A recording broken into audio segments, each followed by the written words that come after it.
Assalamualaikum warahmatullahi wabarakatuh.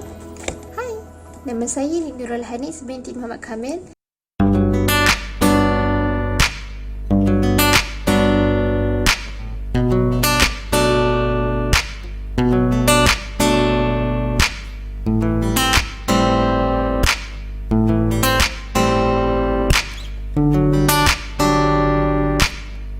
Adakah anda orang yang suka duduk bersendirian ataupun cepat rasa bosan bila duduk bersendirian?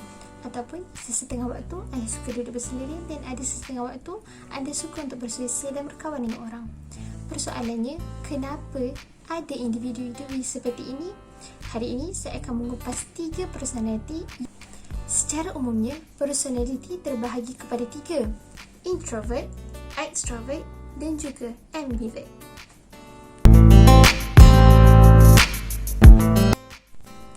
Introvert sering kita kaitkan dengan orang yang suka duduk bersendirian ataupun kita panggil sebagai antisosial. Mereka suka duduk bersendiri dan tidak suka bergaul dengan orang.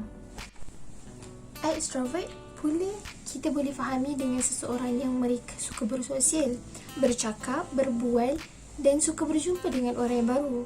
Mereka akan kumpul tenaga daripada interaksi itu. Yang terakhir, ambivert. Ambivert ialah pertengahan antara extrovert dan juga introvert. Sebab introvert dan extrovert ini berkait rapat dengan aras. Aras ialah sejenis interaksi dalam otak yang memproses perasaan sosial kita atau dikenali sebagai Social Pleasure System, SPS. SPS, Sistem Pleasure System bagi orang introvert ini sebagai gelas kecil.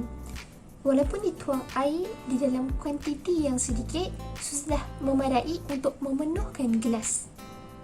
Seterusnya, bagi orang extrovert pula, gelas sosial mereka besar. Jadi, mereka perlukan lebih banyak air untuk penuhkan gelas itu. Pendek kata, apabila kita bersosial dan bergaul dengan orang di sekeliling, otak kita akan menghasilkan sesuatu perasaan, teruja, nyaman dan juga puas hati.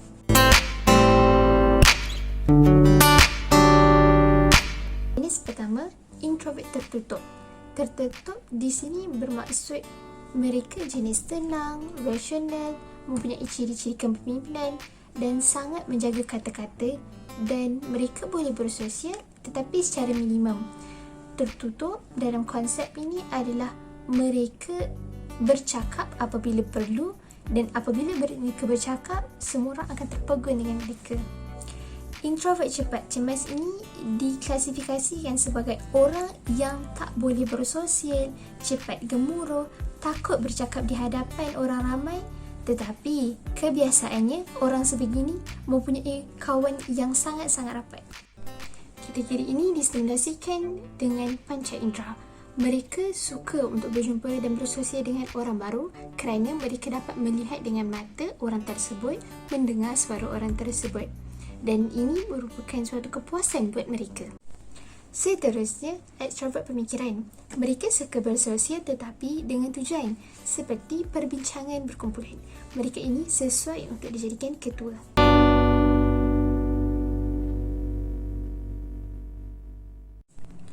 Dalam meneliti arus kemodenan, kita sering bergerak laju ke hadapan. Justeru, pembangunan diri juga perlu sejajar dengan pembangunan besar ini. Masalah yang sering kita hadapi ialah kita tidak mengenali personaliti diri dan tidak tahu potensi diri. Hal ini akan mengakibatkan kita mudah terikut-ikut dengan orang lain dan mewujudkan sikap suka membandingkan diri dengan orang lain. Amalan membandingkan diri ini perlu dihentikan kerana setiap individu mempunyai potensi yang berbeza berdasarkan personaliti yang berbeza. Akhir kalam, kenali personaliti, kenali potensi diri anda dan berhenti bandingkan diri anda dengan orang lain. Berhenti bandingkan diri anda dengan orang lain. bandingkan diri anda dengan orang lain. Bandingkan diri anda dengan orang lain. Bandingkan diri anda dengan orang lain.